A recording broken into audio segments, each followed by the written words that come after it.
Hello, Rumble. My name is TennisBalls. If you're watching this, I'd like to welcome you to my channel. If you've noticed, this is my second video. The first one's 8 seconds, no audio, firing the #1 Mark III rifle grenade with a tennis ball, of course.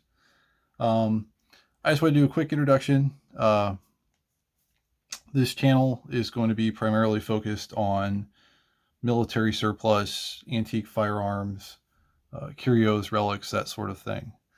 And wasn't really prepared for a launch yet, but through some good fortune, I happen to be hanging out with a friend of mine who is a pretty popular gun tuber, and he filmed videos with a bunch of my weapons, and I wanted to go ahead and at least get some content on the channel going, so that way when he publishes those videos, there's actually something to link back to.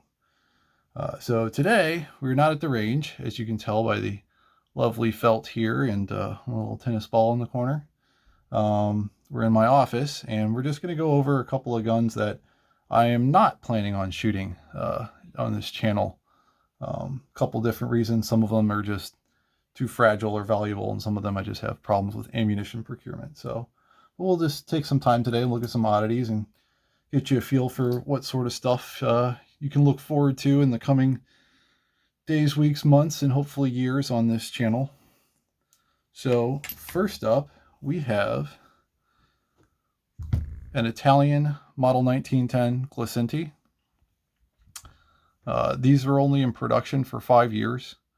They were basically very fragile. They use a proprietary Italian 9mm Glenti cartridge that's very underpowered, and these guns are very complex, and they have a very weak firing mechanism, so they are pretty fragile, prone to breaking. They only made around 33,000 of these, and you know, they're not super rare, but they're not too common, and it's not worth the risk of attempting to fire it, although you can reload cartridges and take these to the range if you were so inclined. I'm just not going to do that with mine.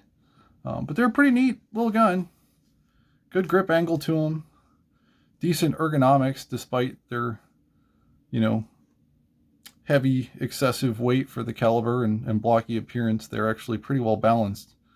And then in terms of early 20th century semi-autos, it's really not that bad of a design ergonomics wise. Just like I said, just the internal complexities of it, and its fragility and underpowered cartridge just kind of doomed it to a very short lifespan. Next up, we have something that actually did see some use. It's an M78 Mauser Zigzag. This is the later, like 1886 era model in 9mm. The earlier 10mm version of this was in the German military pistol trials and lost out to the Reichsrevolver because these were too complex and expensive to manufacture. A little demonstration of that. They are well-made pistols, but so right here we have this little moving lever that's a cylinder lock. So this gun is chock full of safety features. So you can lock the cylinder to keep it from rotating, and that allows you to flip up this latch. And that's how you would open, unload, and reload the gun. It's got this top hinged frame design.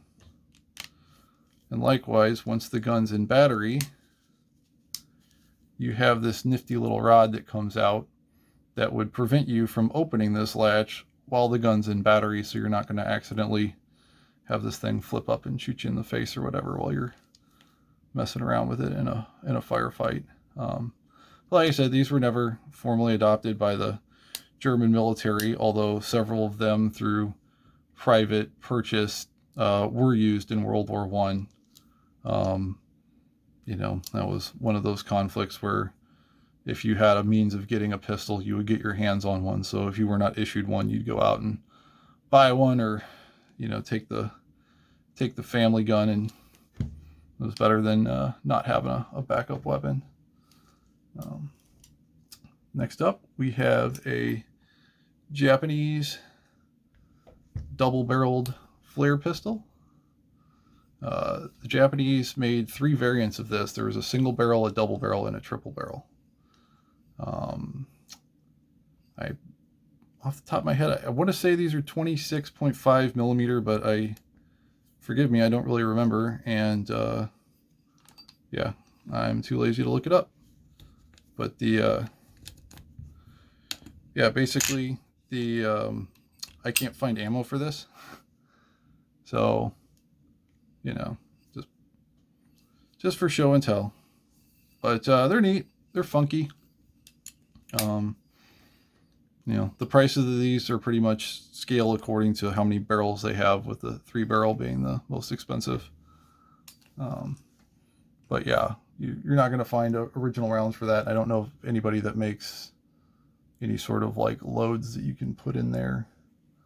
And then last up for today, we have, I don't even think it has a name. We have a little bit of a mystery meat gun that came most likely out of the Philippines. This one is chambered in .455 Webley, which is a British revolver cartridge. It's kind of a weaker version. It's similar in dimensions to a .45 ACP, and that's why with some of the Mark VI Webley revolvers, you'll see the ones with the shaved cylinder where you can use half moon clips and shoot .45 ACP out of them, although that's not recommended because the pressure is too high for that frame. So eventually you will break the gun unless you shoot weaker reloads. But this one is .455 Webley, which they would have had some surplus floating around Southeast Asia. And that is an attainable cartridge. It is easy to reload. But, you know, the metallurgy on things like this, these little mom and pop homemade guns, even the ones like this where you can tell it was at least made in some sort of factory, even if that factory was a guy's garage.